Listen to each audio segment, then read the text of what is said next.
సభకు నమస్కారం. ఈ వీడియోలో నేను నాగ చైతన్య గారికి సంబంధించిన ఒక ముఖ్యమైన విషయం చెప్పబోతా ఉన్నానన్నమాట. అదేంటంటే నాగ చైతన్య గారు ఈ మధ్య 'తండేల్' అనే సినిమాలో నటించారు. అది రిలీజ్ అయింది. చాలా పెద్ద హిట్ అయింది. ఆయన కెరీర్ లోనే ఒక బ్లాక్ బస్టర్ మూవీగా నిలిచింది. ముఖ్యంగా ఆయనకి 100 కోట్ల కలెక్షన్స్ ఇచ్చింది. ఆయన్ని 100 కోట్ల హీరోగా చేసిందన్నమాట.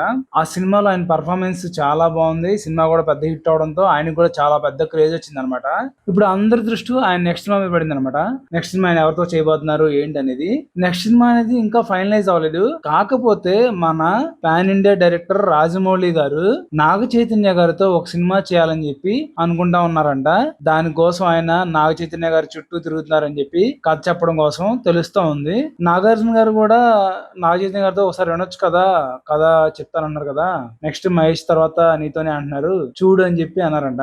అప్పుడు నాగ చైతన్య గారు కూడా సరేనన్నా, నేను యాక్చువల్ గా ఇప్పుడు తప్పించు తిరుగుతుంది, ఆయన భయపడో ఆయనకి ఇదయో కాదు, అసలు అంత పెద్ద డైరెక్టర్ నాతో సినిమా చేయడం నేను నమ్మలేకపోతున్నాను, అందుకని నేను ఇంత టెన్షన్ గా ఫీల్ అవుతున్నాను, అందుకనే సార్ని కూడా కలవలేకపోతున్నాను, సార్ ఎన్నిసార్లు కలుద్దామన్నా సరే నేను తర్వాత నేను దాటేస్తున్నాను, అందుకని సరే ఇంక మీరు చెప్పారు కాబట్టి నేను కూడా భయాన్ని పక్కన పెట్టి సార్ చెప్పిన కథ వింటాను, ఖచ్చితంగా సార్ తో ఒక సినిమా చేస్తానని చెప్పి అన్నారంట.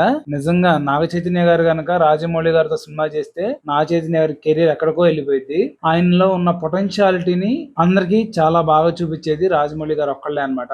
దానివల్ల నాగ చైతన్య గారి కెరీర్ కి చాలా ప్లస్ అవుతుందని చెప్పి నేను భావిస్తా ఉన్నాను. చూద్దాం మరి ఈ సినిమా ఎప్పుడు మొదలైద్దో.